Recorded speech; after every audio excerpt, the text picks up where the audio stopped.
Hello friends, my techno पीके में खुशामदीद। दोस्तों, मैं आज आपके लिए एक और जबरदस्त वीडियो लेकर आया हूँ। उम्मीद करता हूँ ये वीडियो भी आपको पसंद आई। तो चलिए आज की वीडियो का आगाज करते हैं। दोस्तों, हर किसी की जिंदगी में एक कहानी होती है।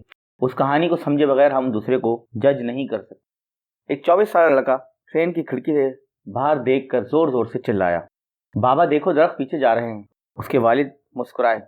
साथ में एक नौजवान जोड़ा ट्रेन में बैठा हुआ था। उसने बड़ी अजीब सी नजरों से लड़के को देखा।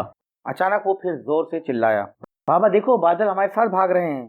इस बार ये जोड़ा रुक ना सका और बूढ़े से कहा, आप इसका इलाज क्यों नहीं करवाते? बूढ़ा मुस्कुराया। उसने कहा, हम इसका इलाज करवा के ही हॉस्पिटल से आ रहे हैं। ये पैदाइशी अंधा था, इसको अभी आंखें मिली हैं। दोस्तों, इस कहानी का मकसद ये है कि हम किसी की ज़ाहिरी चीज़ पे देख के उसके ऊपर तानेबाजी शुरू कर देते हैं। जब तक हम उसे अच्छी तरह ना समझ लें, ना हमें पता हो असल बात, उसके ऊपर कमेंट करना ये अच्छी बात नहीं है। हर बंदे की एक कहानी है।